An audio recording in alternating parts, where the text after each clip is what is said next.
traffic control that monitors the safety. The road network of Metro Pacific Tollways South is part of a larger network of state-of-the-art toll roads under Metro Pacific Tollways Corporation. Working hand in hand with the Philippine government, we spearhead infrastructure development for nation building.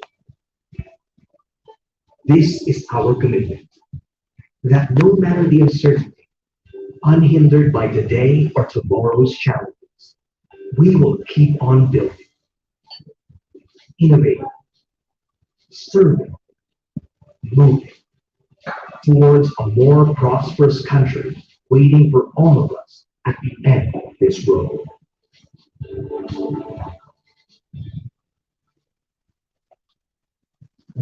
Ayan. So I hope that gave you guys a preview of our expressway. So to talk more in detail, so sino na po dito nakadaan sa Cavite? Ayan. So most of you guys have gone through Cavite, except po yung coastal road na tinatawag natin dati.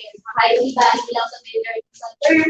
And we have different toll plazas, Paranaque and Gawin, and a small one in Cavite. So since its inception in 2011, this expressway was able to generate more than 16,000 jobs altogether. Yan po yung mga direct and indirect that was supported through the construction hanggang sa operation. So if we talk about the numbers, gaano po ba kadami yung sila-serve ni Cavite on a daily basis? So our toll plazas, again, Red Paranaque and Gawin, and as of February 5, this was the latest data that we are now serving 160,000 motorists per day, which is almost at par with our pre-pandemic numbers. But we are looking forward na there will still be growth in terms of numbers, especially na lahat po kayo nakinig sa mga revenge travels. And we also want to continue to promote Cavite as a tourist destination that you can easily reach a few hours away from Mexico. So for Cavite C5 link, as mentioned, this is a 7.7-kilometer segment that will connect to Cavite. And it's a 15 billion project that will generate at least 1,500 jobs. So ito po, pag nakakonect na siya sa Cavite, yung travel time from Cavite itself, going to your destinations in Taguig and Makati, yung mga CBD districts po natin, will be reduced by as much as 45 minutes, depending on which exits you will be taking. It will also help decongest major thoroughfares such as EDSA and C5, and you'll be serving as much as 50,000 vehicles per day upon its completion, which is targeted to be next year. So right now, you have two segments po na operational. Ito po yung ating Cavite C5 flyover. Ang tawag po ng mga tao dito dumadaan magic. Kasi dati yung biyahe nila na almost 1 hour, I think some of our CBs really can attest that kasi ginagamit niya. Yung travel from 1 hour naging parang a few minutes na lang nakatawid ka na naman ng biyahe. And it serves as 16,000 vehicles on a daily basis. And our latest and most advanced toll road in the country, we have the Cavite Laguna Expressway. We have 5 subsections that are currently open hanggang Silang Hills. And we look forward to the opening of the next segment this year of the Silang Aguinaldo, which makes it even easier to reach Tagaytay in just 20 minutes. So right now, our operational segment is from Los Santos Silang Hills, and we are serving on a daily basis 33,000, even on weekdays. But our peak usually on weekends spans up to 40,000, lalo na kapag mga long weekends and holiday seasons where everyone wants a cool weather. So we're also expecting a peak during the summertime. And just a friendly reminder po to everyone, we are using EasyTrip for all our Mptc toll roads. But if you have an AutoSwip, you can easily enroll it to have an EasyTrip account on any EasyTrip stations naman po natin. And we also have a one-stop shop located also in Calax. Para if you guys pass by to Tagaytay and you want to enroll, you can easily get your card or transfer your funds na mas mabilis. So you have been with us, yung po ating mga media partners, through different milestones. Actually, some of you guys may have been with us kahit wala pa ako. So nandiyan na po kayo. Sumusuporta po dun sa ating mga projects since 2011. We have been front page on several news for these milestones, from the inceptions for the inauguration of R1 extension hanggang dun po sa latest na pagbukas natin ng 382, which was just last year. Yung ating Cavite C5 link segment. po. And hindi lang po doon, kapartner din po kayo namin kung bakit nakakuha si Mptc South ng different awards and recognition. You guys have made it possible because if not for you, our programs will not be recognized. So ito po yung some of the awards and recognitions that we have attained since the pandemic. And we also have different CSR na nagiging katulong rin po namin kayo sa pag-promote. So when it comes to road safety education, we have what we call drivers program. So if meron din po kayong mga organization that you think would benefit from learning on how to be a defensive driver on the different rules and regulations in the expressway, we can just endorse them to us, tapos kami na po yung bahala for their sessions. We also have yung Bayanika program. If we are targeting motorists itself, we also want to advocate road safety dun po sa ating mga kabataan because we want to start them young. Be familiarized with the road signs that they need to be able to protect them and minimize po yung cases na mga bigla na lang tumawid, mga bata na we had cases like this in Cavite, mga biglang nagbabago sa expressway, mga bored na bata. So we do provide CSR for them para to make proper use of their time to educate them. So we partner also with UNICEF to actually check na age appropriate po yung ating Bayanika activity book filled with different quizzes and reading material for them to learn from.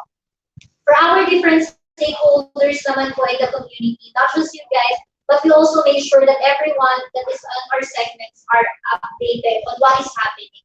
Kasi sila po yung mga kapitbahay natin na dapat din natin alagaan because we are affected also with whatever happens to our expressway. So we launched Kapihan and Kamustahan so that we can have a forum with them so that we can settle whatever issues they may have or they have inquiries that they would like to raise with us.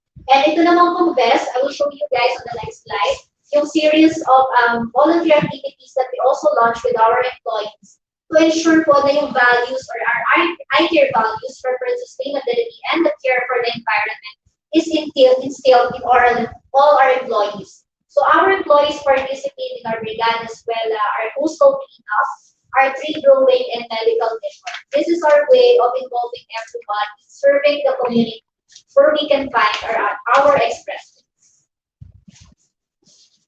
So ito po, we also have yan po, iba pang mga programs namin like Love, Pets, Save Lives. And every Christmas, we select communities where we provide joy. Yung po aming Paskong Saya kung saan po kami nag-gift. And also, sa mga hindi pa po naka-follow, we also have our tourism advocacy, which we hope you guys can check out. We are active on Facebook, Instagram, and also on TikTok. We produce eye-catching videos to entice you to go and visit these destinations. It also helps you adding mga local businesses and community startup to really prosper and be known, so that eventually it will translate to economic growth for the region. So that's it for my presentation. So sige po, Ms. Hazel po from Signals.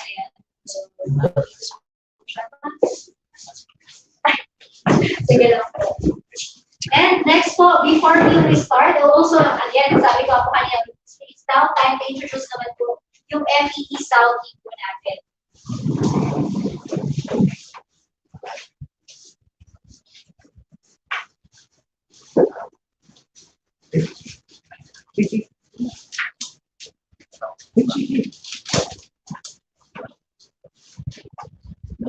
Yan, habang hinihintay po natin yung slide. So, tawagin ko na lang po sila. So, of course, nandito pa yung ating Assistant Vice President for Communication Stakeholder Management.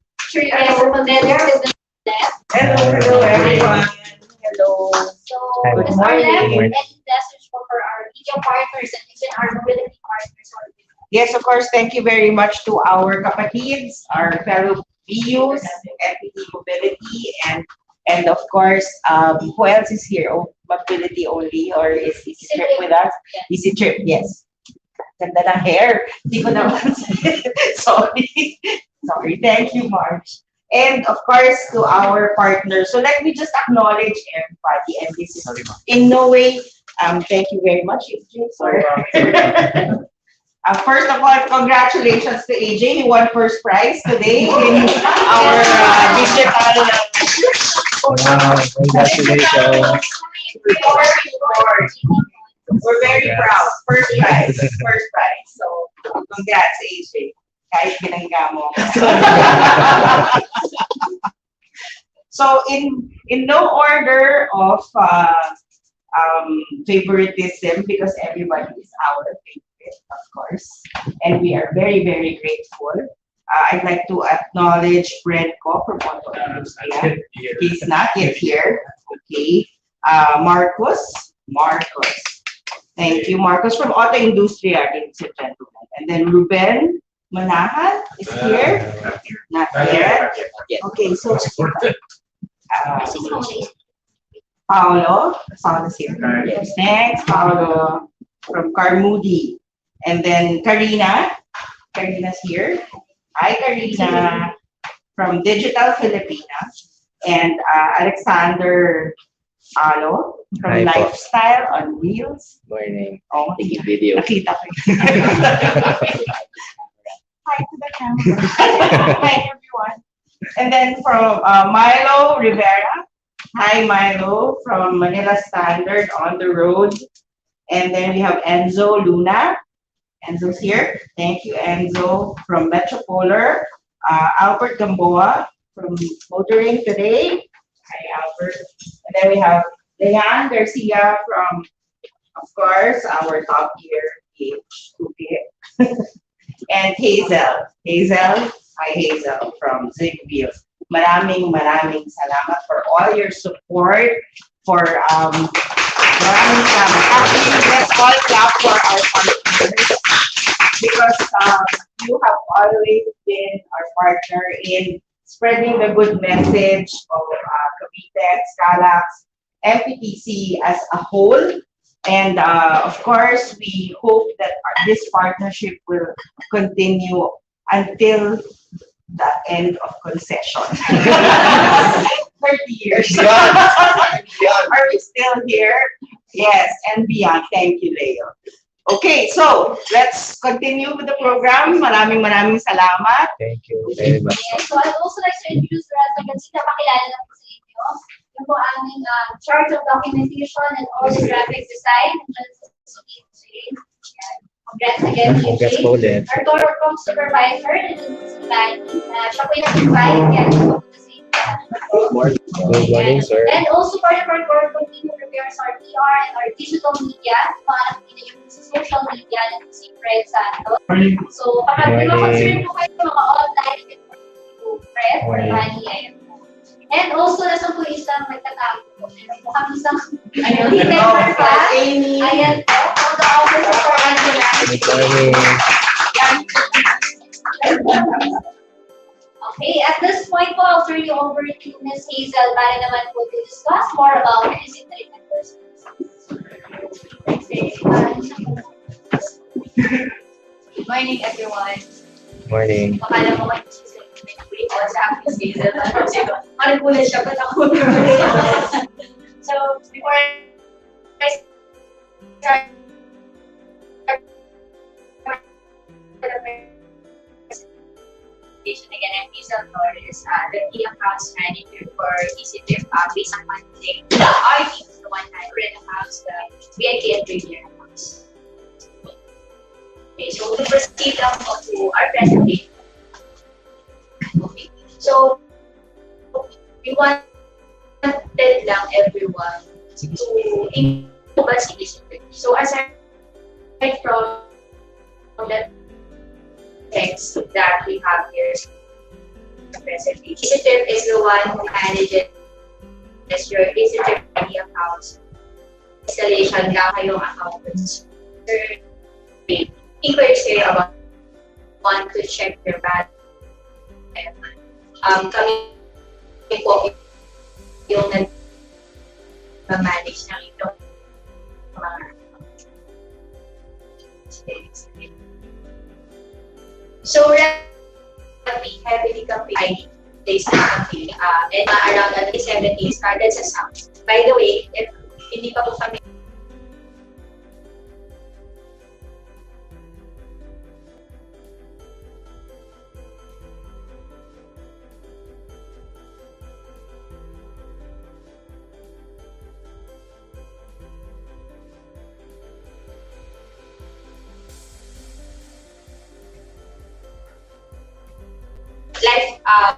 lifespan ng isang RFID is around 2 years.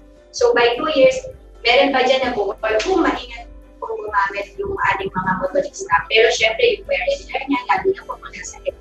Doon po siya talaga most of the time nasisira. So the campaign started na po 2017 and right now, it's a total of 171,000 na RFIDs. But we heavily campaign po itong RFID replacement program. Everyone is aware the RFID 100 or the cashless was implemented during the starting point of pandemic around August 2020. So from that time, around 2 years na po, almost lahat na-install natin ng RFID. So dahil ng 2 years na nga po, nag-start tayo ng campaign nito. And also, with the interoperability, we are required na ang i-install na po is the Neology sticker. The Neology sticker, by the way, is the brand po. So whatever AutoSleep or San Miguel is using, yun na rin po yung ginagamit natin. We are mandated to install that brand of the RFID sticker.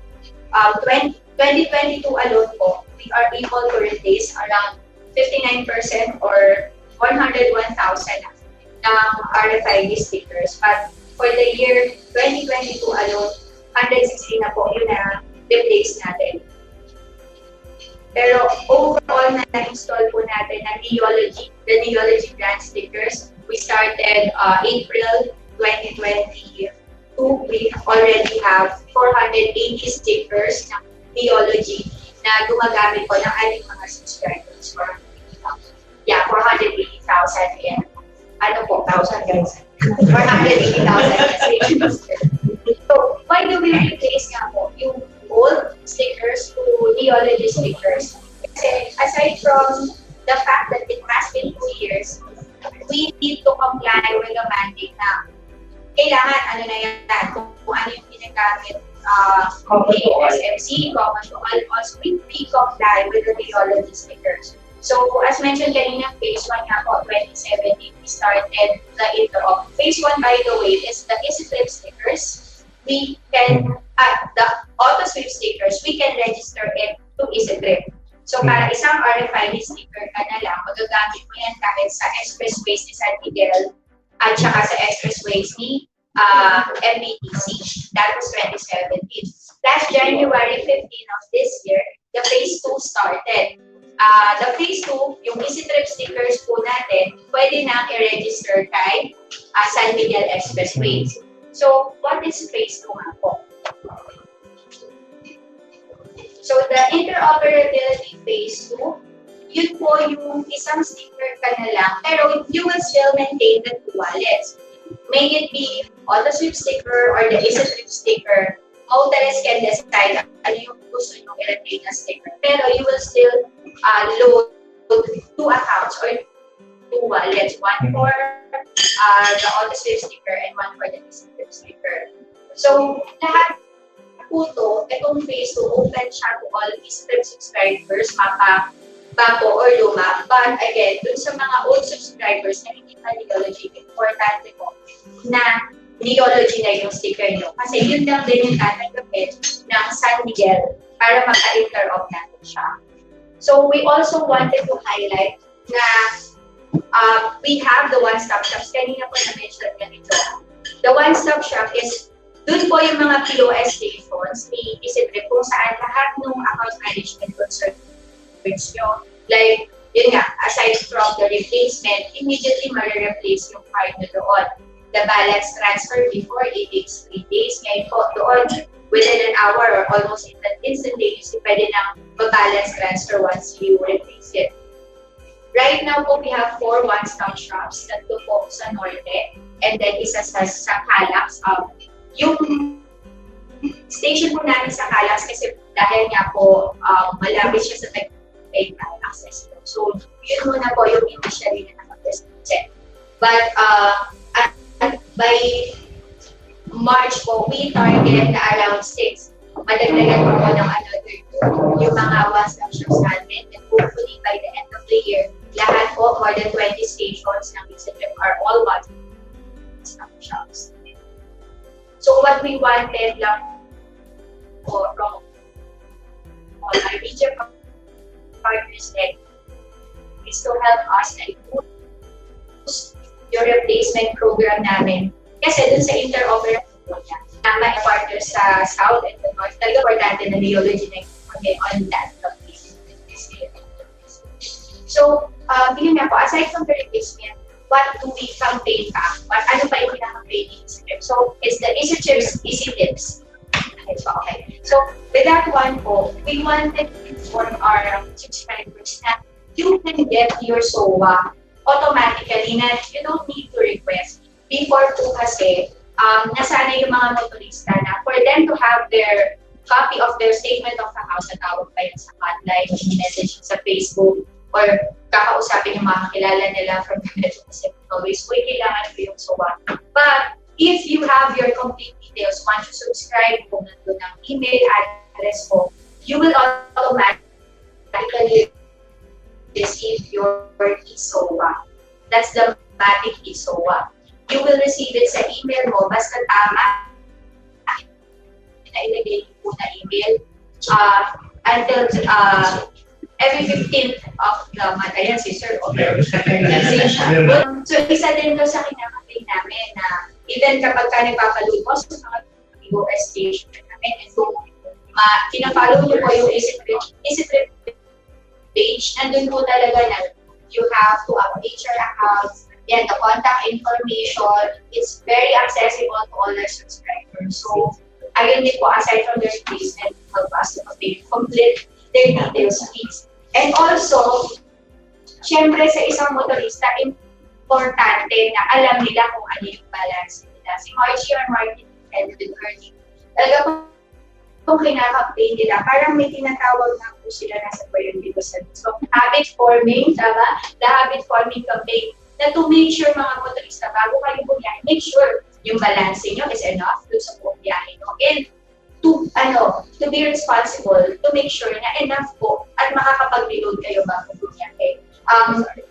So, finally, we have many ways to check our balance sa EasyTrip account. So, we have the quick balance inquiry. Ito po yung nasa web namin. Make sure po na naka-register kayo sa customer account management system. So, i-visit nyo lang po yung My EasyTrip web para maka-register doon, para makita yung balance nyo. And also, we have yung SMS na balance inquiry. So, para lang po ma-check yung balance nyo, i-touch nyo lang po yung BALNS page. Dapat po alam nyo yung EasyTrip account number nyo. Yung EasyTrip account number nyo po, ito po yung nandun sa harap ng EasyTrip card. And then, sasend nyo lang po dito sa number na to, 0919-160-155. So, yun po, that would be all. Again, our appeal po din sa mga media partners natin to help us to campaign on our replacement program. Yun po. Thank you very much. And so actually, perfect yung segue ni Ms. Hazel because right now, we're going to listen naman po on one of the ways to easily check your balance is the Drive Hub app. So I'll turn you over to Sir Guys for the Drive Hub presentation. Thank you so much, Joanne. Okay. So, it's good that we already talked about RFID earlier. So, who among us here drive and use the Express? It doesn't matter if daily, weekly, or few times a month. I think marami na yun ng tuitions. Lahat po. Earlier. Everyone. We also drive and use the Expressway, right? Okay, no question. Brand new Wow. next week, we're gonna announce winners of 2 vehicles. Yeah. 10 winners of 100,000 from the newly concluded raffle promo. We have with Mptc, the download, drive, and win. So, bukas yung raffle, but the announcement will be next week. So, stay tuned, guys. I'm very, very excited.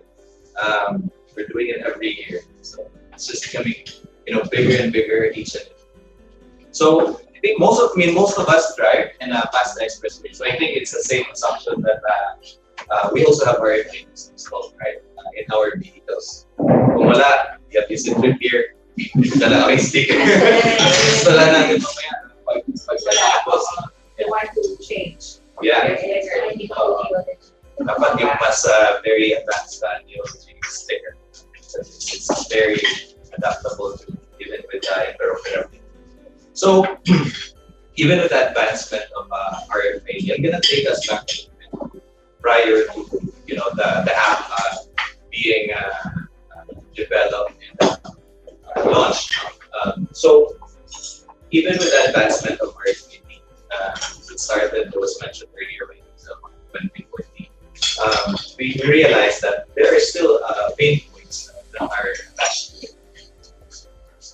And the pain points primarily in the management of the RFID account, especially if there are things that you need to do in order for you to maintain your RFID. And what if you also have multiple vehicles? So it adds up to the hassle and the pain point in really managing those accounts. Some of the things that we need to do if we have an RFID, which adds up to the pain points, is first is balance. Before and even now, there are different ways to check your balance. As mentioned earlier, you can do it with the website. You can also do SMS. Some will even call our customer service hotline and ask for their balance. So may yung ways to do it, and it's good to have all these options. Now, next that you need to do when you have an RFID is, of course, pag mababa na yung balance, you need to reload, right? And it's good that we have so many options to reload. We can do it via a self-service machine, yung mga kiosks natin sa 7-Eleven, whichever, it's even in the malls, gasoline stations. We can also do it via the e-wallets, meron na rin sila doon. And even the customer service centers that we have. So it's good because there's so many options. These are just different channels that you can do these tasks. Next is what if you don't know how much is the toll fee that you need to prepare. Pag bago yung pupuntahan ng lugar, bagong toll gate na papasukan at i-exitan, you don't know exactly how much you need to prepare. So siguro tendency natin is lalakihan natin yung reload natin just so enough siya. And makalampas tayo, ayaw rin naman natin not enough balance yung accounts natin. So siguro 500 or 1,000 insurance. Another thing is, what if along the expressways masiraan na yung system? Worst case, it happened to me once. I still remember 11:30 ng tanghali, and I'm on the way to have this meeting with Lander supposedly. For it's a big meeting, but car broke down. And so good thing na nandun pa yung momentum ng sasakyan. Napapunta muna ako sa may. It's kind of safe, right? But the thing is, sobrang init. And when you are in that situation, what am I gonna do? Call relatives. Just to let them know na ito yung nangyari sa or search to the internet, hoping na malakas yung signals area. Search for the number to call. And then, try mong tumawag. It's not that accessible back then. So these are just examples of main points that we encountered or some still encountered.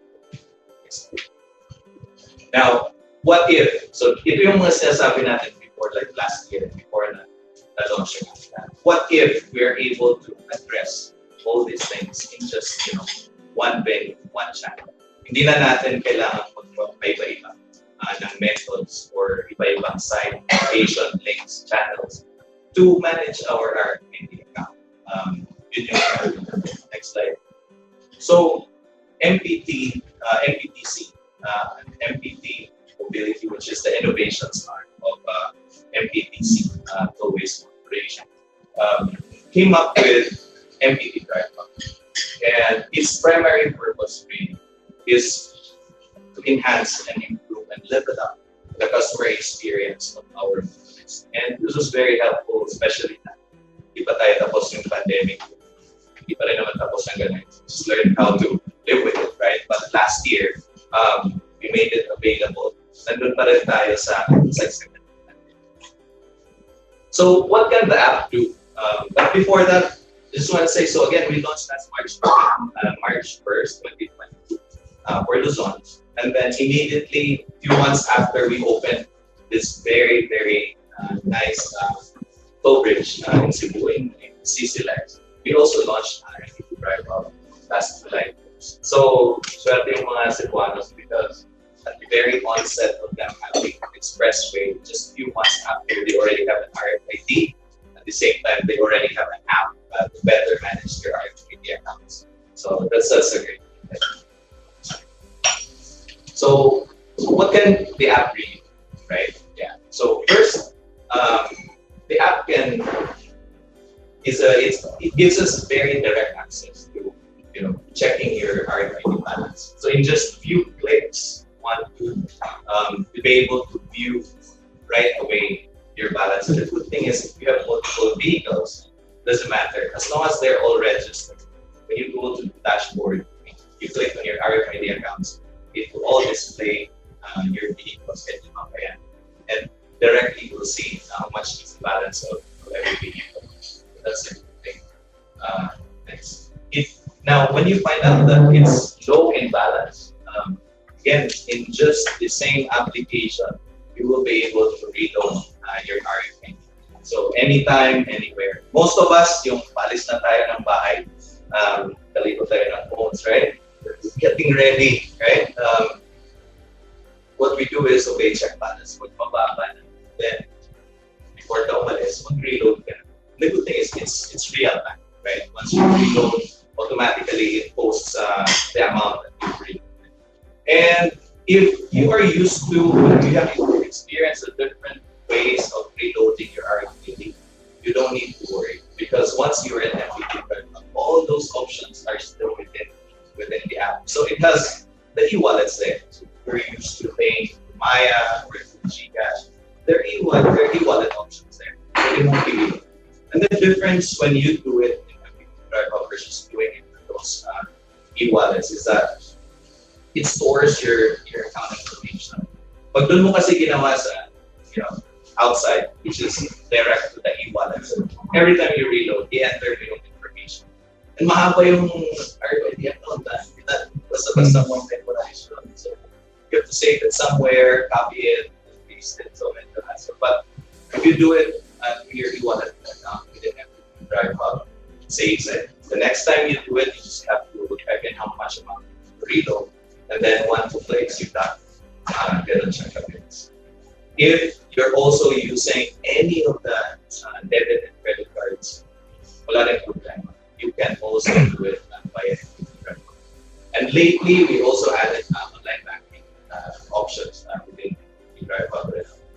So far, we have BDO and Union Bank. And within the next few weeks, we will be able to add 3 more banks.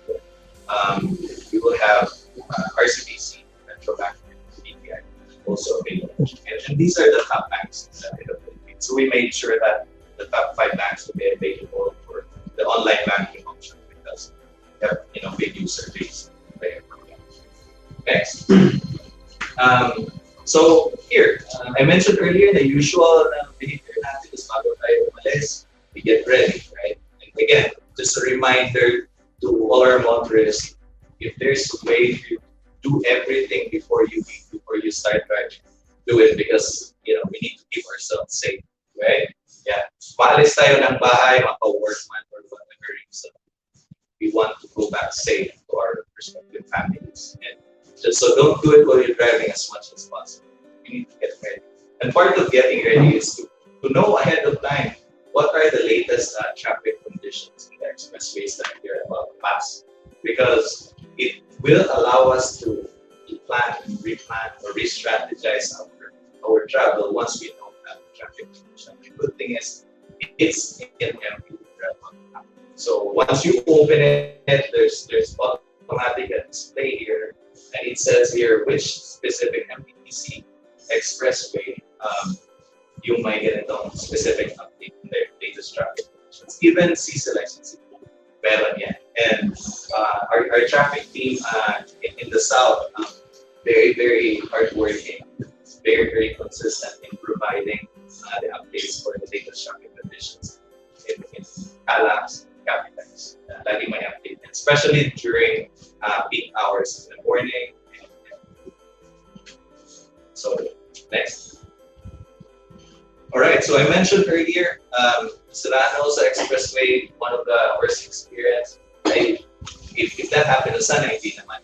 But if it does, all you have to do is go is a call for emergency monitoring, and it will direct you right away to our customer service hub. And they will get your details and send out some dispatch someone to help you on site. So, ganun lang siya kadali. Hindi na natin kailangan mag-search. And our customer service team knows that this came from, an emergency call. It's prioritized in the back end. So far we have, we're able to track how many uses this feature. And of course, the better the better. No? Ayaw naman natin lumobo to eh. Ibig sabihin, ang daming nasiraan. So so we're glad that hindi siya ganun karami. But whenever it's needed, it's best that it's there. So few clicks. Next. Oh, wait, there's more. Okay, meron pa. So next, we also have, I mentioned earlier, we want to know, especially if bago yung pupuntahan, we want to know how much is, totally the repair. Especially that we have some homeowners na hindi naman basta-basta makakapag dito 1,000, right? Yung iba sakto lang, especially may mga dumadaan din, mga class vehicles, for example. So, kung sakto lang yung kaya dito, we can check how much is the toll needed for that specific destination. We can just prepare for that, at least that minimum amount. That way, hindi tayo maabala pag-pass natin ng toll gate. And we have to take note that we need to be very responsible in making sure that we have enough balance, because we're not only delaying our travels, but we're also delaying yung mga susunod sa atin. So that, I think that's a bigger responsibility for us as motorists. Next. Okay, so there is also a rest stops located. So in the app, if you're along our expressways with the gasoline stations and they got shops there, once you click on this specific gas station or toll service facility, it will display all the restaurants, all the shops in those areas. Hence, allowing you to decide in advance kung ano ba yung gusto mo kayo at yung pwede pagpilihan. That way, when you get there, you just have to park directly nearest to that certain restaurant or shop that you want to go. So, maraming options in there. And that is the first base of this specific feature. Later on, magkakaroon ng advanced. Next. Okay, so we're not stopping there. These primarily are the day-to-day features that our tollway motorists are really, enjoying and taking advantage. And to tell you, we have hundreds and thousands of users who are already taking advantage of these features. And I can name the popular ones that are really being used. I mean, it's very obvious. We have the balance checking feature. We also have the reloading feature. We recently added a feature of inbox. So you can see an inbox. Any of our announcements, it's an inbox. So motorists are getting curious. Yung inbox naging third na sa most visited recently. And there was one time, the first week, wala pa siyang laman. But again, ang dami nang nagbubukas, ang dami nag-visit. It simply shows that our motorists are excited to see what's in there, what updates we have. So, may mga laman na yan. Kaya damihan pa natin. So, there will be additional features that we're gonna add. These are what we are preparing for.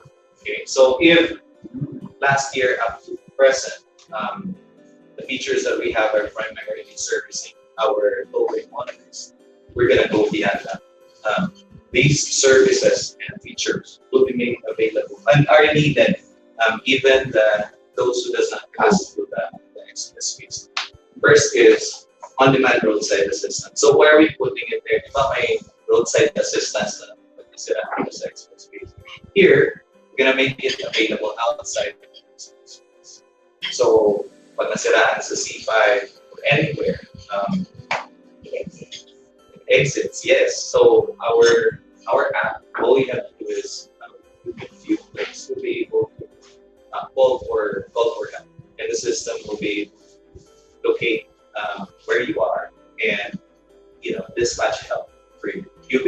strap also where the person is wearing.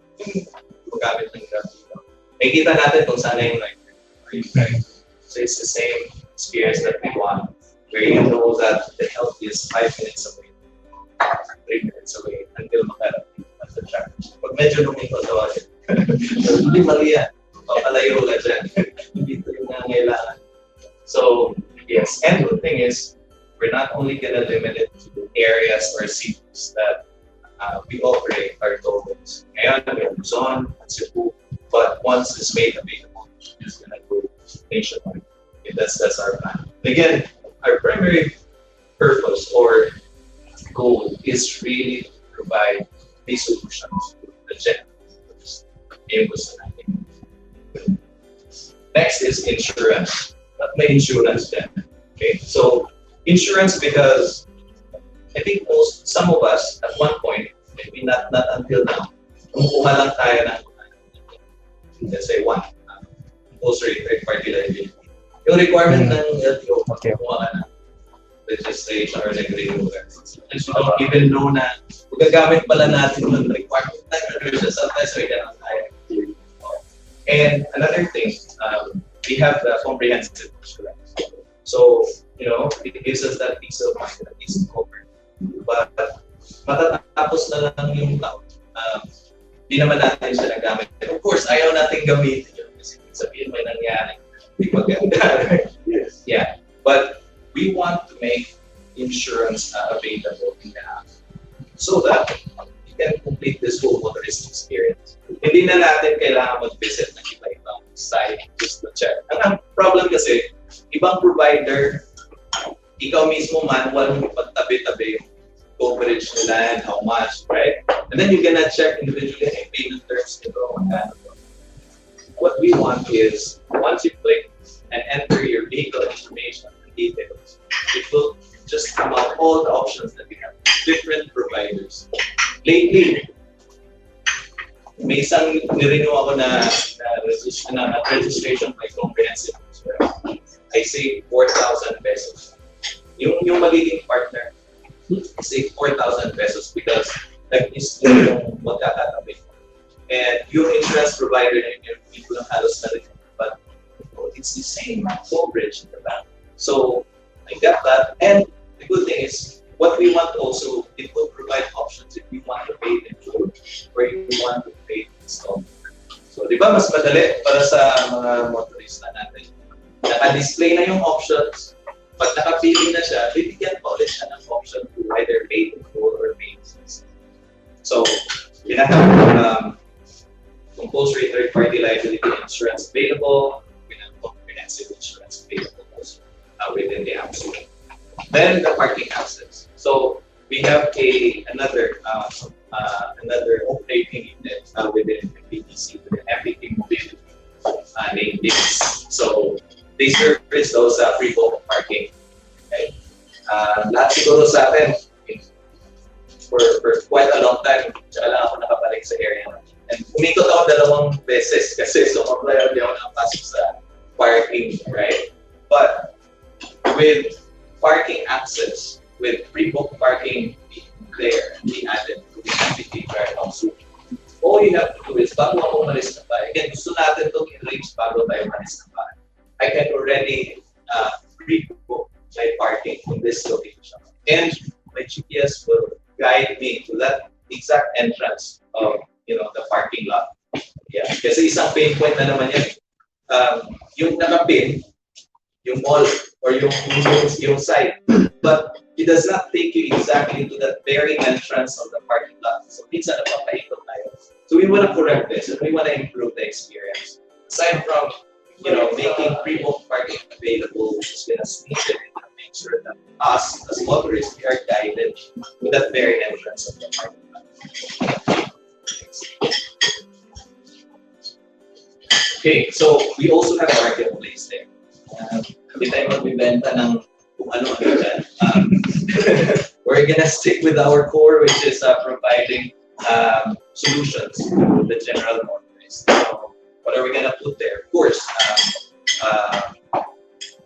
car parts, okay, car parts, car accessories, and even second-hand cars. We're gonna make it available. Yung mga partners tayo dyan. So, saan tayo? Partner tayo. Again, not gonna hold inventory, so you can just partner. Because the user base that we have, motorists na sila eh. They may plan to buy new cars soon. They may plan to buy a backup second-hand car soon. So sila na rin yun eh. So again, another solution for them. Good feature for them to have that option because the same time. So what you sell? You want to sell your car? Yeah, trading might be a good idea too. Yeah. Yeah. So that's one of our goals. That's one of the plans to make it. Yeah. And we're going to really look, especially for the car parts. Kailangan natin yung mga PMs talaga provide for our marketplace. And lastly, EV charging location. So halos saan maybe Asia, Southeast Asia, or global, everyone's talking about electric vehicles already, right? And we started seeing some units being sold in the Philippines. Iba-ibang klaseng, electric. There's EV power, then you some kicks. Marami na eh. And from other countries, there are those successful ones. And I think, it's just going to get better. We saw this news where there are certain perks na makukuha yung mga electric vehicle users. Right? So I think, we're really moving towards that. But the challenge is, if you're using electric vehicle, you can see that, your battery is going down. But you don't know where the nearest charging location is. Or the charging, station. So, baka mabusan. So, you have this hindi ako para maubusan. So, no need to worry because soon we're gonna have all it mapped out in the app. So it will tell you that this specific charging station is just 3 kilometers away, 15 minutes away, and it will just direct you. It will even tell you what type of charge the past months. Third question. Would you be reflecting all the EV charging stations or yung mga partners nyo lang din yung mga establishments na EV charging stations? So the ultimate plan is really to map out everyone. Because hindi pa yan ganun karami sa Philippines. So, as much as possible, we want to put everyone in the map. And of course, iba rin yung class ng chargers sa So, we're gonna put all the information there and the stations pin para mas maraming yung pag-pay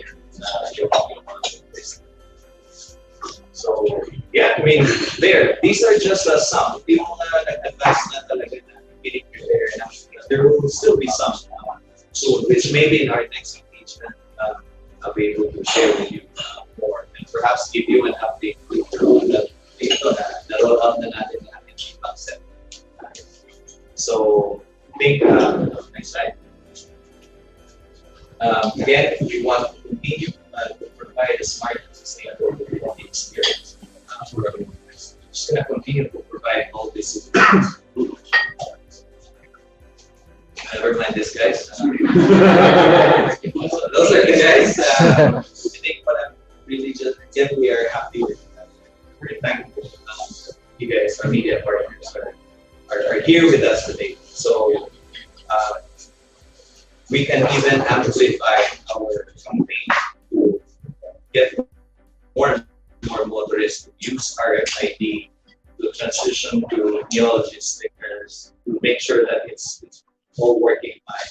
And aside from having RFID, register Mptc card, download and register Mptc card because it has all the solutions that you need, and it will just get better and better as we progress. More and more solutions will be added in the app in the next months.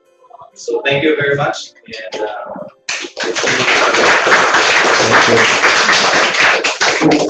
Thank you so much, Sir Guy.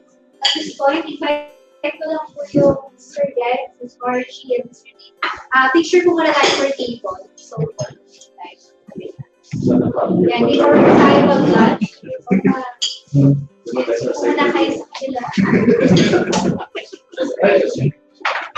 The leader po after the lunch, can have a picture.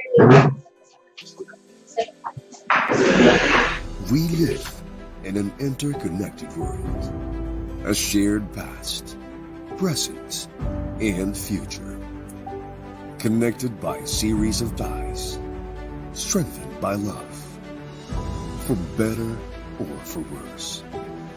The need to adapt when there is change, to support one another, to bring kindness where there is pain.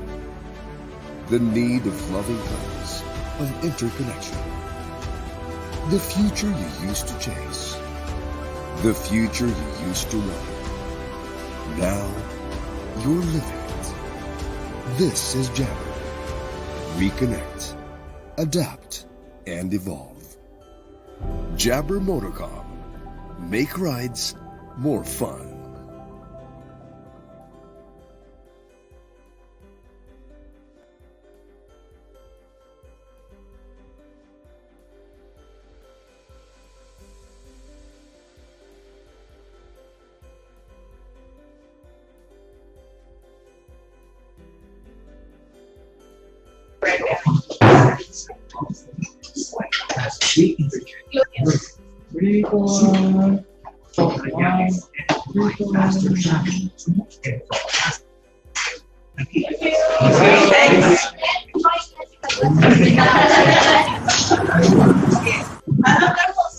Questions or anything you want to clarify or maybe something